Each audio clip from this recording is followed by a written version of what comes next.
Hi students, welcome to your channel Vijay science classes. Last lecture में आपने क्या पढ़ा था? राउट्स लॉ, ठीक है। और वहाँ पे आपने क्या लिए थे? Volatile solute. वोलेटाइल दोनों कंपोनेंट कैसे थे? वोलेटाइल। अब की बार क्या है लेक्चर में? Vapour pressure of a solution, vapour pressure of a solution containing non volatile solute. अब की बार क्या कर रहे हो आप? नॉन वोलेटाइल सॉल्यूट ऐड कर रहे हो। नॉन वोलेटाइल सॉल्यूट क्या होता है? द सॉल्यूट या the component which can not change into vapour phase, जो वेपर में चेंज ही ना हो, दैट इज नॉन वोलेटाइल। अब बात सॉल्यूट की आ रही है तो थोड़ी बात कर लेते हैं, सॉल्यूट सॉल्वेंट दोनों की बात कर लेते हैं। आपने पता है solute plus solvent gives out solution. अब इस सॉल्यूट से आपको मतलब है भाई, हमें मतलब किससे है? सॉल्यूट से। तो जरा सॉल्यूट को लेते हैं, और सॉल्यूट कैसा है? वोलेटाइल या नॉन वोलेटाइल। अब की बार जो पढ़ रहे हैं वो नॉन वोलेटाइल पढ़ रहे हैं। कैसा पढ़ रहे हैं? Non volatile. वोलेटाइल आपने पहले भी पढ़े हैं। Volatile which can change into vapour. Volatile के एग्जांपल क्या थे भाई? मिथाइल अल्कोहल ले लीजिए, इथाइल अल्कोहल ले लीजिए, CH5OH। बेंजीन ले लीजिए, टोलुइन ले लीजिए। टोलुइन की स्ट्रक्चर पता है ना आपको? बेंजीन बनाओ और CH3 ऐड कर दीजिए, ठीक है। नॉन वोलेटाइल सॉल्यूट कौन सा ऐड कर रहे हो आप? नॉन वोलेटाइल, जो वेपर में चेंज नहीं हो सकता, नॉन वोलेटाइल। नॉन वोलेटाइल के एग्जांपल ले लीजिए, ये कॉमन एग्जांपल है, ठीक है। ये तो आपको लर्न करने ही करने हैं बेटा। क्या? यूरिया, ग्लूकोज, सुक्रोज, तीनों इंपॉर्टेंट है, न्यूमेरिकल में मिलेंगे। तो इनका मोलर मास भी चाहिए। मोलर मास निकाल लेना, अगर फॉर्मूला पता है तो मोलर मास तो कहीं जाएगा ही नहीं। NH2CONH2। ग्लूकोज का सबको पता ही है, C6H12O6। Sucrose C12H22O11। भाई मोलर मास निकाल लोगे क्योंकि चाहिएगा मोलर मास, ठीक है। तो non volatile, volatile spelling mistake है, नॉन वोलेटाइल।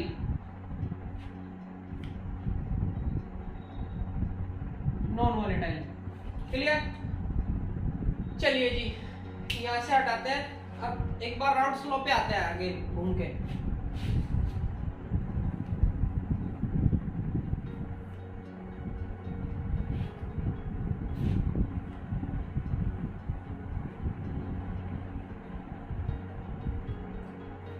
राउट्स लॉ ने क्या कहा था? Routes law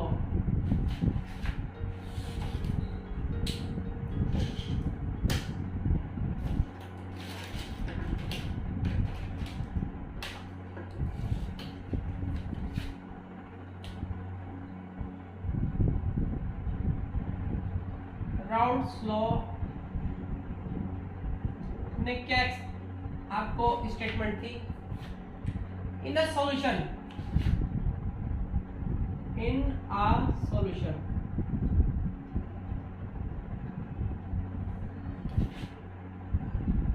the partial pressure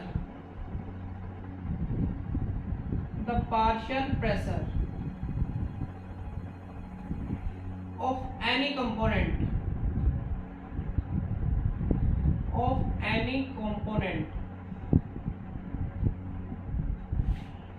किस पे डिपेंड करता था? Of any component is depend on या directly proportional to, is directly proportional to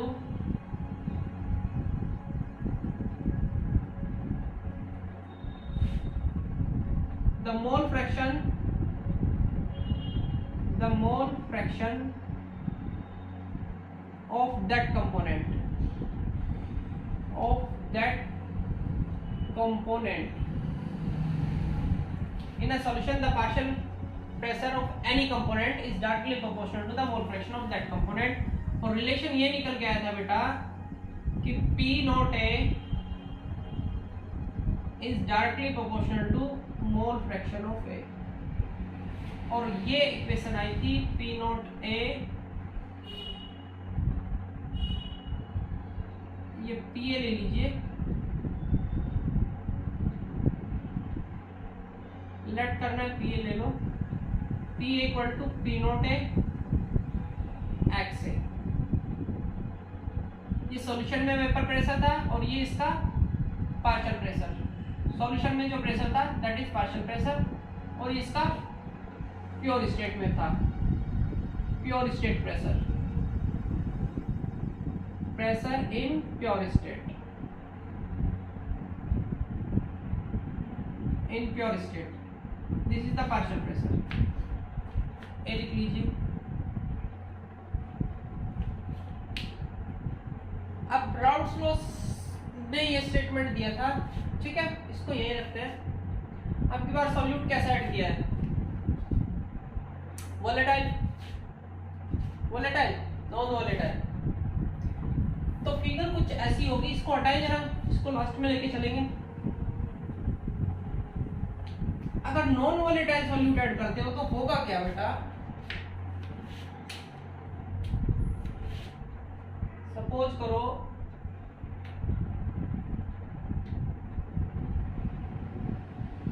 ये आपने प्योर लिक्विड ले लिया ए,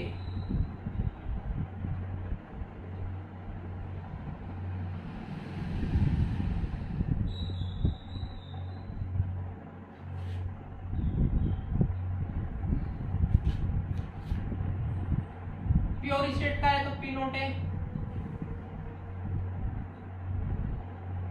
के लिए, ठीक है। अब आपने क्या किया, आप इसको ऐसे ना लेके आप इसको मॉलिक्यूल्स की फॉर्म में ले लो, 4 5 6, नीचे भी यही है, यही ले लो, बेटर समझ में आएगा।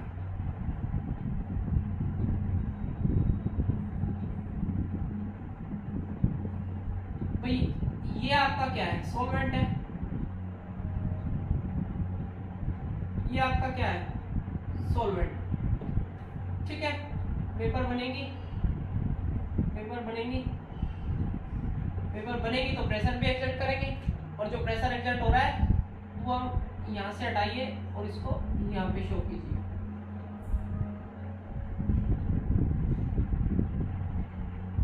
पी नोट ए, सॉरी, आप इसको पी नोट भी लेट कर सकते हो, क्लियर। अब आपने क्या किया, आपने इसमें एक नॉन वोलेटाइल सॉल्यूट ऐड किया, नॉन वोलेटाइल सॉल्यूट का पार्टिकल्स ऐड किए, नॉन वोलेटाइल।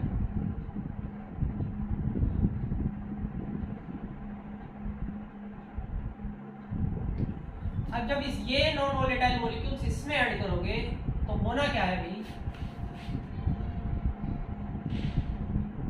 अब this is solute and this is solvent, add करोगे क्या बनेगा, सॉल्यूशन बन जाएगा।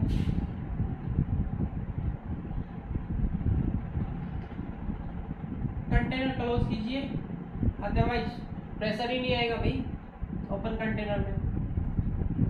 अब जो यहाँ पे मॉलिक्यूल है ए के, सपोज करो, अब जब इसमें आप लेट ये बी है, बी के ऐड करोगे, जब इंटरमिक्स करोगे तो जो सरफेस पे जो मॉलिक्यूल है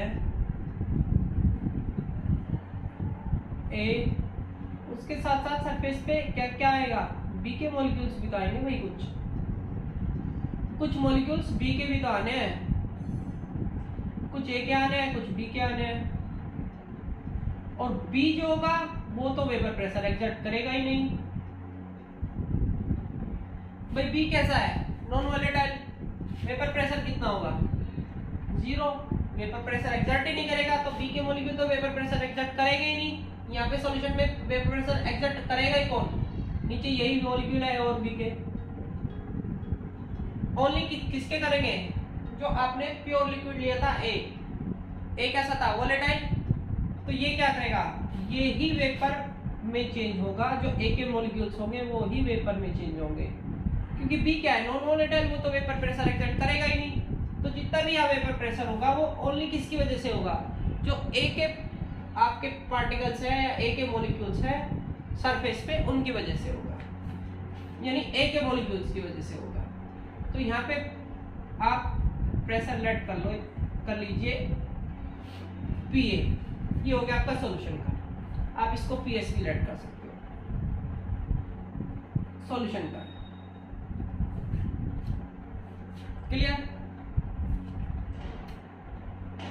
अब मुझे ये एक बात बताइए कि पीएस की वैल्यू क्या पी नॉट ए के इक्वल होगी, या ज्यादा होगी, या कम होगी, या इक्वल होगी, कैसी होनी चाहिए। पीएस की वैल्यू पी नॉट ए से इक्वल होनी है, सेम होनी है, ग्रेटर होनी है, या लेस देन होनी है।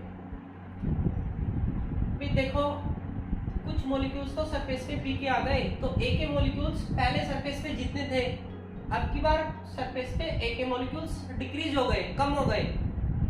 जब सरफेस पे ए के मॉलिक्यूल कम हो गए तो वेपर प्रेशर भी तो कम एग्जर्ट करेंगे। भाई बी के मॉलिक्यूल्स तो वेपर प्रेशर एग्जर्ट कर ही नहीं रहे, क्योंकि कैसे हैं, नॉन वोलेटाइल, वो तो वेपर प्रेशर एग्जर्ट करेंगे ही नहीं।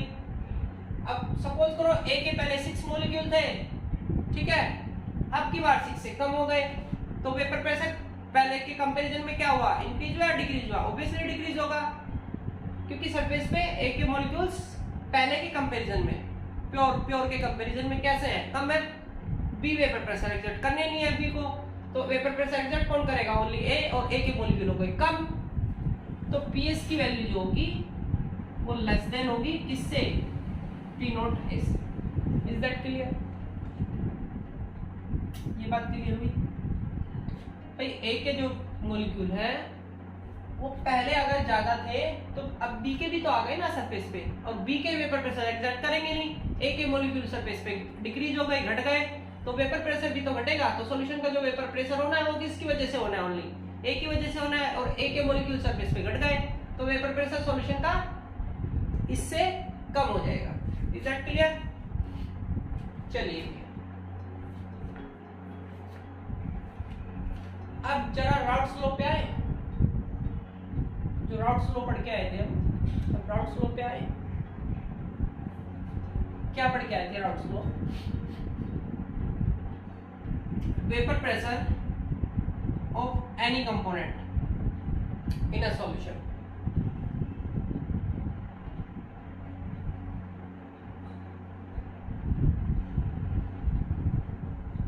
इन अ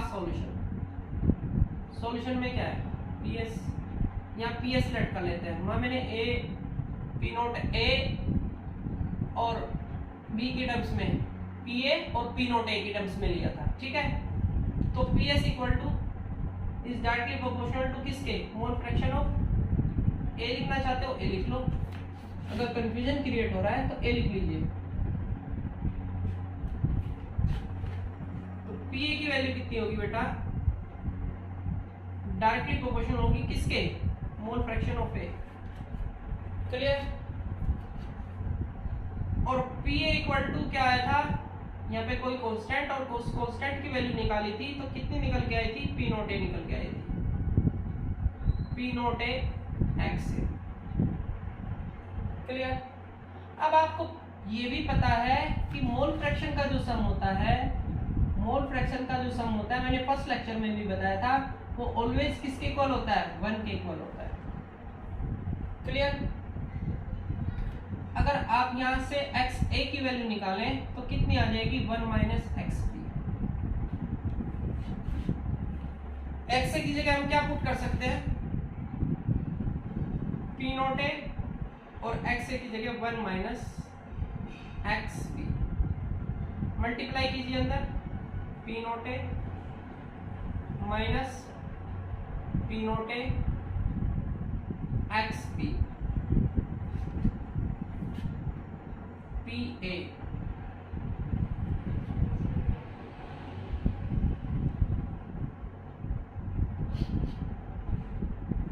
यहां से क्या कीजिए, PA उसको इधर लेके आइए, minus P nought A equal to minus P nought A XB, और साइन चेंज कर दीजिए तो ये आ जाएगा P nought A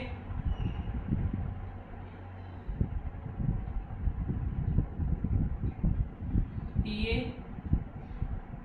equal to P nought A XB। अब यहां पे जरा रुकना, P nought A minus PA, P nought A क्या था, ज्यादा था PS से, this is called vapour pressure जो डिक्रीज हुआ है, lowering in vapour pressure, lowering in vapour pressure. Clear? अब अगर आप इस P नोट ए को नीचे लेके आओगे, नीचे ही आएगा, तो यहां पे क्या बन जाना है, P nought A minus PA upon P nought A equal to XP, and this is called P nought A minus P upon P nought A, this is called relative lowering।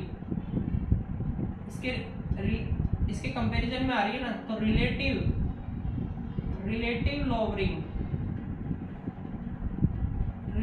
lowering in vapor pressure, relative lowering in vapor pressure, and this is the colligative property, यहाँ तक screenshot ले लीजिए, ठीक है, अपनी copy पे notes बना लेना, ठीक है। इसको हटाइए जरा,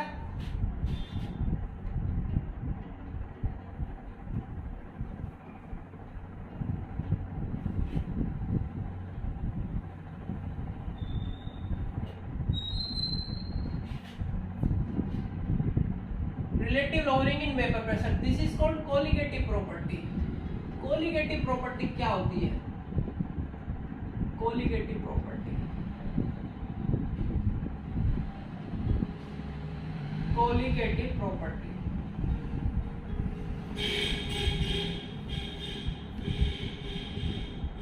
in an ideal solution,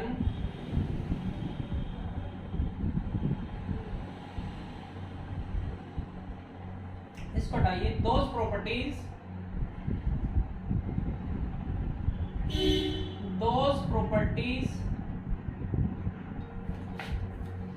of an ideal solution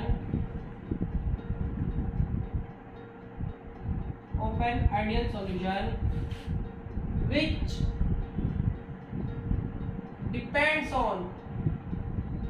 depends on the number of particles कह लीजिए, आयंस कह लीजिए, मॉलिक्यूल्स कह लीजिए, एक ही बात है, same thing. Those properties of an ideal solution which depends on the number of particles of solute, जो solute के number of particles पे depend करे, of solute, and does not depend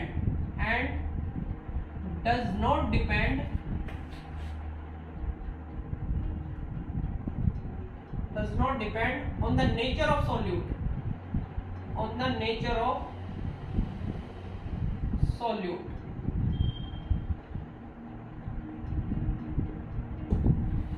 यानी ऐसी प्रॉपर्टी किसी भी सॉल्यूशन की जो किस पे डिपेंड कर रही हो, number of particles of solute पे।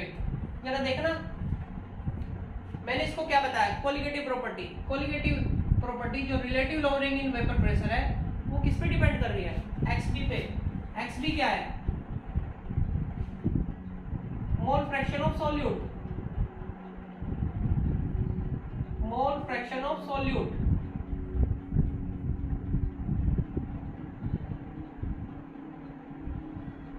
यानी किसके? Number of moles. भाई बी क्या है? सॉल्यूट था, तो NB upon Na plus NB, तो P naught A minus PA upon P naught A। This is called relative lowering in vapour pressure, वहां पे मैंने बताया। अब ये कोलिगेटिव प्रॉपर्टी क्यों है? ये भैया इसलिए है कोलिगेटिव प्रॉपर्टी, ये किस पे डिपेंड कर रही है? किस पे डिपेंड कर रही है? Number of moles of solute. NB क्या है? Number of mole of solute. भाई जितने ज्यादा आप सॉल्यूट के पार्टिकल्स लोगे, जितने ज्यादा सॉल्यूट के मोल्स लोगे, रिलेटिव लॉवरिंग वेपर प्रेशर उतना ज्यादा होगा। तो कोलिगेटिव प्रॉपर्टी हुई या नहीं हुई? हुई ना, क्योंकि ये जो है ये किस पे डिपेंड कर रही है? या यहाँ से समझ लो या यहाँ से समझ लो, मोल फ्रैक्शन पे डिपेंड कर रही है। मोल फ्रैक्शन क्या होता है? मोल फ्रैक्शन किसके हैं? सॉल्यूट के हैं, तो सॉल्यूट पे डिपेंड कर रही है। ठीक है, number of mole of solute, जितने number of mole of solute लोगे, जितने नंबर ऑफ मॉलिक्यूल्स लोगे सॉल्यूट के, रिलेटिव लॉवरिंग वेपर प्रेशर उतना ज्यादा होगा। Clear? That's why this property is called colligative property. तो कोलिगेटिव प्रॉपर्टी में से एक प्रॉपर्टी आती है, कौन सी? Relative lowering in vapour pressure. Relative lowering in vapour pressure. ये आपका क्या था? ये सॉल्यूशन का वेपर प्रेशर और नॉन वॉलेटाइल सॉल्यूट। क्लियर? इसको मैं हट जाता हूँ, स्क्रीनशॉट ले लेना, स्क्रीनशॉट लेके अपने कॉपी पे नोट्स बना लेना। ठीक है, तो यहाँ आपका ये टॉपिक कंप्लीट हो जाता है, फिनिश हो जाता है। अब नेक्स्ट लेक्चर में नेक्स्ट टॉपिक लेके चलेंगे। क्लियर? ये ध्यान रखना, what is P naught A and what is PA। इसमें सबसे ज्यादा कंफ्यूजन होता है जब आप न्यूमेरिकल करोगे, तो बच्चों को सबसे ज्यादा कंफ्यूजन क्या होता है कि सर P नॉट A किसकी वैल्यू है और PA किसकी वैल्यू है। P नॉट A किसकी वैल्यू थी? फर्स्ट लेक्चर में देखना, PA किसकी वैल्यू थी? सॉल्यूशन की। ये क्या है भाई? P नॉट A क्या है? P नॉट A अगर आप एक ही टर्म्स में लेके चल रहे हो, बुक्स में PS की टर्म्स में दी है P nought minus PS upon P not. ये क्या है? Vapour pressure of solution. और P नॉट A क्या है? वेपर प्रेशर ऑफ A क्या था? सॉल्वेंट। ध्यान करो, B क्या था? सॉल्यूट, सॉल्यूट को ऐड किया था, solvent in pure state.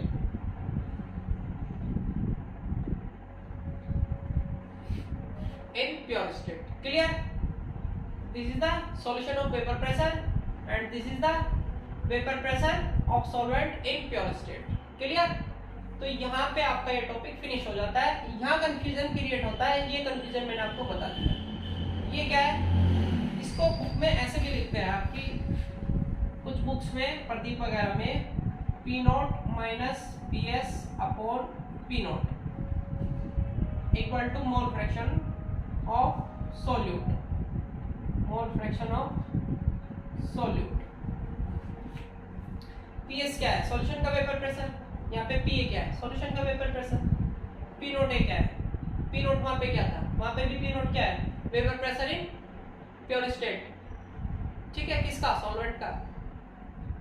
P naught A क्या है? वही लिखा है, vapour pressure of solvent in pure state. हाँ, अगर इसको आगे जाना चाहते हो, थोड़ा आगे लेके जाना चाहते हो तो आगे लेके जा सकते हो। हटा इसको, इसे कॉपी कर लेना, स्क्रीनशॉट ले लेना। ले लिया? ठीक है। आप इसको आगे भी लेके जा सकते हो यहाँ से। कैसे? नंबर ऑफ मोल्स की वैल्यू रख सकते हो। नंबर ऑफ मोल्स क्या होता है? वेट इन ग्राम या मास इन ग्राम W1 upon molar mass M1। अगर B की टर्म्स में चलना है तो B की टर्म्स में चलो, B A की टर्म्स में चल रहा है तो WA upon MA plus NB की वैल्यू रखो, weight of solute upon mass of molar mass of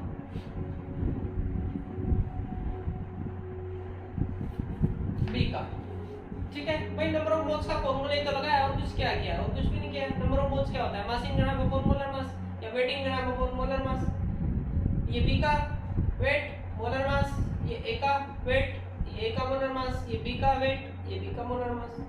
तो आप इसको यहाँ तक भी लेके आ सकते हो, क्योंकि अगर आपको डायरेक्ट वैल्यू दी हुई है किसकी? W की, WA की, WB की, WB की, ठीक है, और MB पूछ लिया तो आप डायरेक्ट क्या करो? आप ये ना लगा के डायरेक्ट ये यूज कर लो। उससे आपका क्या होगा? टाइम सेव हो जाएगा। उससे आपका टाइम सेव हो जाएगा। क्लियर? यहाँ आपका ये लेक्चर फाइनल हो जाता है। ठीक है बेटा, अब नेक्स्ट लेक्चर में, थर्ड लेक्चर में, आई थिंक सेकंड लेक्चर है सॉल्यूशन का, और थर्ड लेक्चर में फिर नेक्स्ट टॉपिक लेके चलेंगे। Clear? Like, subscribe and share. Okay, see you.